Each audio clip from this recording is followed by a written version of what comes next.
Silence in the court. Yo, welcome to the third episode of Fictional Face-Off. Fictional Face-Off. I'm your boy Enigma, DA Enigma. And I'm your boy, the DA, Kwame. Here to represent my clients to the fullest of my ability. Fictional Face-Off. This is when we're going to be in a court-style setting, hence the attire. We're going to be put two fictional characters, movie characters against each other in a court-style setting, and the final judge is going to be you watching the video. You are going to be the person that gives us a verdict. There's going to be no verdict. We're not going to say who we think won. No one's going to concede. We're going to wait for you guys, the judge and the jury, to decide who you think is the better in this situation, who is the better secret agent stroke spy. So we're going to be pitting Mr. James Bond against Mr. Ethan Hunt. Bond. James Bond. 3 iconic words, 1 iconic catchphrase. The girls, the cars, the gadgets, the dress sense, the longevity of his relevance is unmatched. He's been on movie screens for over 60 years. There's been 25 James Bond movies, 27 if you count the independent productions. The movies have birthed international worldwide stars, turned stars of Sean Connery, Roger Moore, Timothy Dalton, Pierce Brosnan, Daniel Craig, and the run-in for the next James Bond is the hottest seat in Hollywood right now. The Bond franchise is one of the most successful movie franchises of all time. When you think of a secret agent, you think of James Bond. You do not think of Ethan Hunt. This isn't even a matchup, because Ethan Hunt is just James Bond with more risky stunts. So of course, James Bond overall is a better agent.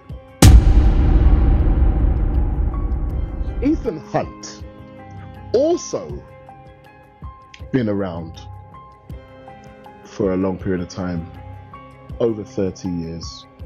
So Ethan Hunt, let's talk about Ethan Hunt real quick. I will show beyond a shadow of a doubt why Ethan Hunt is the ultimate super spy. Mm-hmm. He can become anyone. And in the words of Kettridge himself, these guys are trained to be ghosts. We taught them how to do it, for Christ's sake. I will display why Ethan Hunt is the ultimate spy. Let's go. I personally, more so than any of our Superman versus Spider-Man or Batman versus Iron Man, I think this is an absolute mismatch. In my opinion, I think there's no world where anyone could say Ethan Hunt is a better agent than James Bond. Okay. Here's a reason. I'm going to give you a sports analogy now. Okay. Ethan Hunt is, rest in peace, all respect to Drew, but Ethan Hunt is Kobe Bryant. James Bond is Michael Jordan. Now everyone will know. Bad analogy, I object. Listen to me. When Kobe was alive and playing, no matter what he done, he was never considered greater than Jordan. Why? Because he based his entire game off of Jordan. The same with Ethan Hunt and James Bond. Ethan Hunt is nothing without James Bond. Let me hear your objection. Let me hear it. Bullshit. Mad. There's no way. There's no way. There's no way that Hunt is birthed off Bond. Bond is a solo runner. He is 007, doesn't work with 006, doesn't work with 008. He works on his own. The only time he did work with 006 double-crossed him in GoldenEye. Now, let's be very clear here. Ethan Hunt works with a team. The team makes him great because he is not selfish like James Bond. He's not cold and stoic like James Bond. So let's not say he's like James Bond when there is no similarities. James Bond will go to that casino table and introduce himself as James Bond. Ethan Hunt don't go and introduce himself because guess what? He's a fucking spy. He's a fucking coward. Spy. He's a coward. He's a coward. He's a spy. Because You're Bond supposed to see him. You don't see Ethan coming. You see Bond coming because he pulls up in the same fucking BB9, bro. Aston Martin. That everybody knows. Oh, there you go. That's Bond. How's he a spy if everyone knows he's a spy? You realize by definition, Bond actually cancels out the whole point of him being a spy because everyone fucking knows he's a spy. Anyway, I'm gonna let you carry on. I mean, thank you for that interjection. It's almost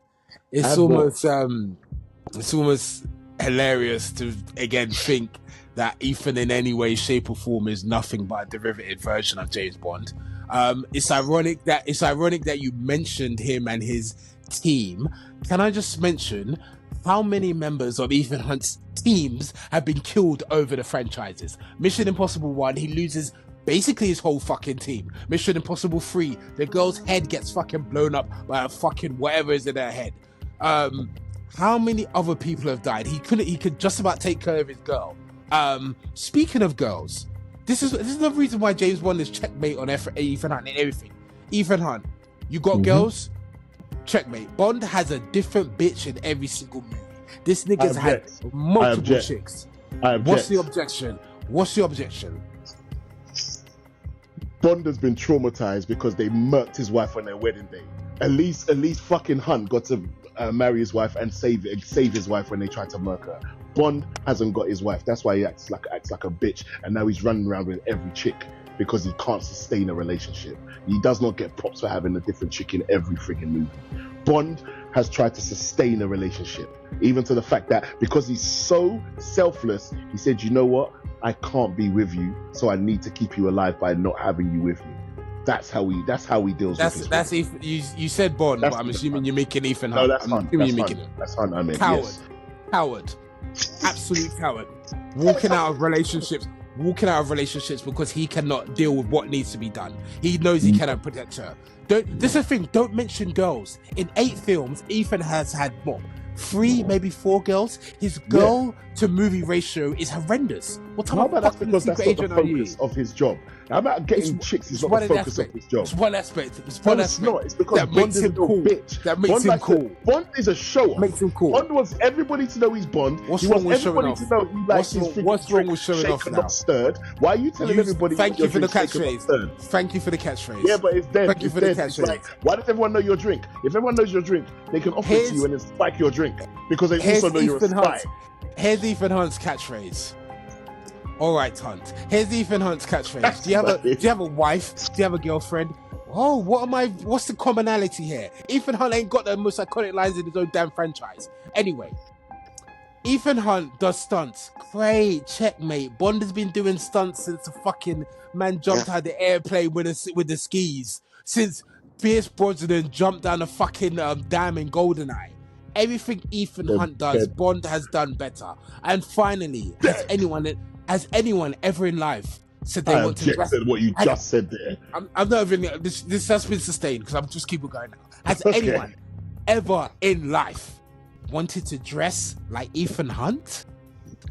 Bond is a style icon. Even if you go somewhere randomly and someone is dressed in a black tuxedo and a black bow tie, you say you kind of got a James Bond flex going on. No one has ever said you got an Ethan Hunt flex going on. Ethan is the poor man's James Bond. James Bond is a better secret agent. He draws more gals. He's got more gadgets. His gadgets actually work, unlike Ethan Hunt, who gets a glove for the fucking Burj Khalifa that doesn't work. Then he has to struggle and lick his head before he can get into the fucking Burj Khalifa. Gadgets, girls, icon, catchphrases. It's not even a race. I want to go to some realistic physical facts. While Bond, he has his share of stunts, Ethan Hunt's physical endurance and risk-taking are on a whole nother level. Bond doesn't match it. He's known for doing most of his own stunts. Let's be real here, he does his own stunts. Yes, we're talking about the man that is Thomas Jackson Cruise, including climbing buildings or hanging from helicopters. I don't see Pierce Brosnan doing that shit, bro. When man did the bungee jump off the friggin' dam in GoldenEye, that shit wasn't Pierce Brosnan, man. That was a stunt double, bruv. Let's be real here. Yeah, the stunt looks good and looks amazing to start the movie. But let's look at how is it Rogue Nation? How Rogue Nation starts? Can I object? Or Fallout? Which one do you want to start with? Because it doesn't matter which one you pick. He does the stunts himself for real. Can I object? Want to talk about stunts? Okay, please object. Can I object? The floor's yours. Ethan Hunt, aka Tom Cruise, is an anomaly because most actors don't do their own stunts. I think it's this is the reason why he is the best. No, Tom Cruise is a good actor for doing stunts. No, he's playing Ethan Hunt. Ethan Hunt not. Who's Ethan an amazing? Hunt is he doing held onto the side of a friggin' moving plane. Great. What are you talking about? While it took off. Great. Man friggin' sped off the friggin' cliff on a motorbike and then glided down onto Tom Cruise done. Your whole look, that's what Ethan Hunt did. Ethan Hunt did it. What are you talking about? How is that not? How are you differentiating between the two? You're given. So let's just say, for instance, but he still did it. No, let's just say, for instance, if the character Ethan Hunt was not played by Tom Cruise, and Ethan Hunt was doing all of these stunts, but it wasn't Tom Cruise, what evidence would you have? The evidence, your case is blown. But ironically, your case is blown. The whole point. But is you're Tom right. Cruise. But here's the thing. Ironically, that would be a true point if it was actually the case. But it's the fact that it's only been played by one person, Tom Cruise, and he's the only person that's ever played Ethan Hunt. So he's the only person that's ever gonna be the guy that does all these stunts, which makes the character look even better. Whereas when it comes to James Bond, he's been played by 6-7 different other guys who none of them look the same, and they're all supposed to make us believe that they're 007. They have for 60 years. They have for 60 years. But no. Ethan Hunt, what Ethan Hunt has achieved in the past 30 years, I believe rivals 26 Bond movies in the space of 7 movies. Yes, Ethan Hunt. I haven't even finished with the strategic mindset of Ethan Hunt. Ethan often uses highly detailed, intricate planning to solve problems. We don't see Bond doing that. Bond is kind of reckless and just a soloist on his movements. Yes, bruv. And he has a lot of help with gadgets. Let's be clear here. He has a lot of help with gadgets. Whereas he has a Go on. Go on, no, please.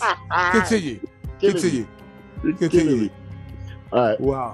Wow. So, as I was saying, he has intricate planning to solve problems, and he outsmarts his enemies rather than relying on gadgets and sheer force alone, like Bond. Yeah. Higher stakes. Ethan Hunt now, his missions are often global. Wait. What? Okay. What? He's relied on gadgets on every movie. What? He has. What? Who Bond? Yes, Bond has.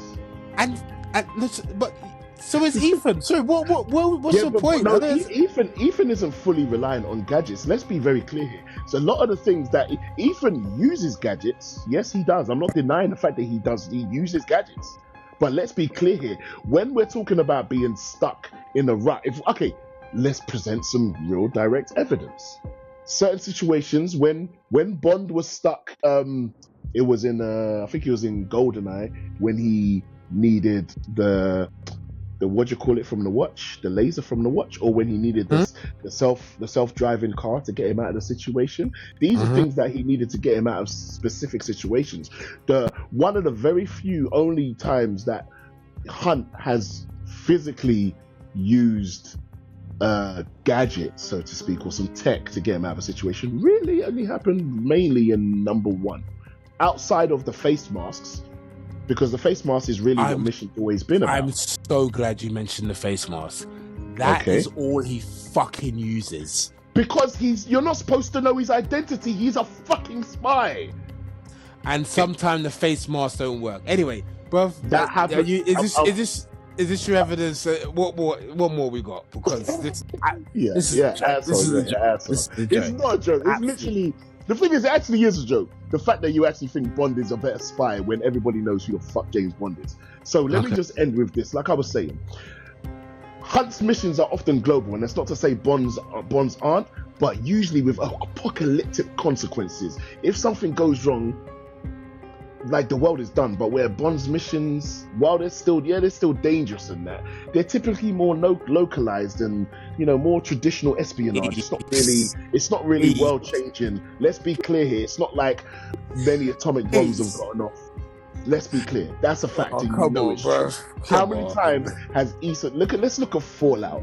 If Ethan Hunt had 5 seconds left to put that key in, to pull that key out, to stop the friggin' nuclear bomb from going off in India, he managed to do it with seconds on the friggin' clock.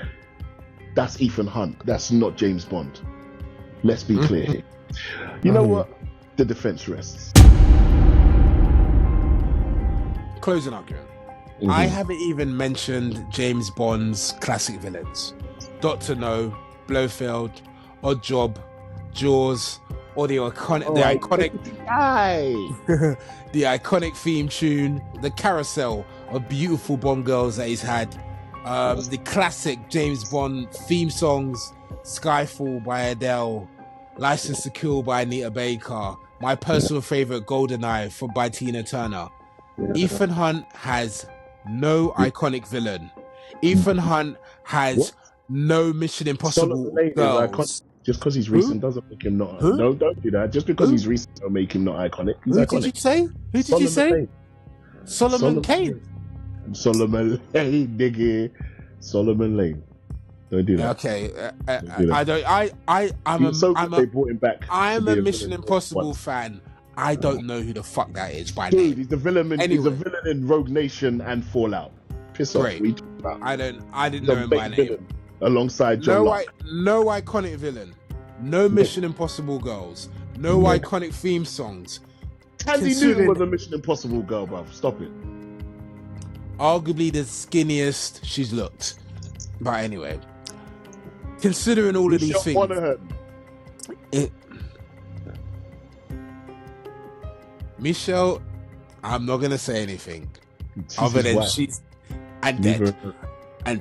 Anyway, considering all of these things, Ethan Hunt, if you're a sane person, should have no chance against James Bond. James Bond is the king of all secret agents. Mission Impossible is a great franchise, but James Bond is an institution and a national hero. So James Bond is such an institution that even Cubby Broccoli didn't want to keep him on the books anymore and sold him to Amazon Studios. Broccoli been holding on to that shit for nearly 60 years. It's time to cash in. It's time to retire, right? I think it's time to cash out and let the James Bond legend die. I mean, James Bond has been so unrelevant in recent years, which is why they was even they wanted to make him black because they were sick of the white James Bond for so long. One, he's staying male and British. Two, thank you for bringing up the fact I didn't even draw for that, the most recent Amazon deal. Yeah, if he was so irrelevant, if it was so, what's the point of a James Bond? Do they think they'd be signing a multi-billion-dollar deal? Oh, they're trying to keep it alive. They've been trying to keep it alive. But I mean, at the end of the day, nobody really watched A Time to Die, and I think they was talking about the franchise. And if Tom Cruise was not in Mission Impossible, people would lose faith in that franchise. But anyway, bruv, closing argument. I'm not even going to say a word. I don't want to say. Okay. I don't want to say. I want to talk about Hunt's emotional depth. Outside the fact that he maintains his spy status to the levels that if you pay attention to even the beginning of Dead Reckoning, when he finds his way into the Director of National Intelligence's office alongside Kettridge, who's the Director of CIA, and you see he's around amongst all these people and he walks in there and no one knows it's him.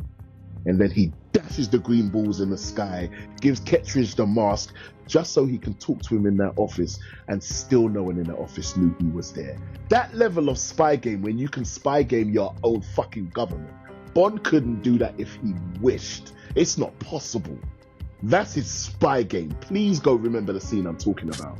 Now, his emotional depth. Hunt's character, he's often included in emotional struggles. Let's look at the situation with his wife, Great. Look at the losses and the relationships. Just what I want from my secret agent. No, Emotional it's about stability. showing how much he cares. Emotional He has different stability. levels as to That's why the first he thing wants I to want. He has emotional stability. It's what makes him do what he does so well. He shows a more complex human side compared to Bond's more cold and stoic nature. And you know that's true. He's more cold and stoic. Think of the beginning of Fallout. Now, the sailor Plutonium was on the line, but he still couldn't let one of his team die. Should have. Remember when he didn't want to let Luther die? Bond Yeah, doesn't have. Bond Bear doesn't Mans have that died on type his of watch loyalty. already. Luther's just another one on the board. Yeah, but he wouldn't let him die. It's his closest and oldest friend. Bond doesn't have that type of loyalty. I rest my case. This has been a intricate and complicated case, I must say myself. And I think as the jury, it's now your decision to be the judge. Please let us know who you believe is a better secret agent, stroke spy, stroke whatever. Let us know in the comments. We would really appreciate it. Deliberate, let us know your final verdict, and we will chime in with what we think about what you've got to say. If you could drop a like and a subscribe, that would be much appreciated as always. And I've been your boy Enigma, And I've been your boy Kwame and Kwame Associates, and been Fictional Face-Offs. Peace.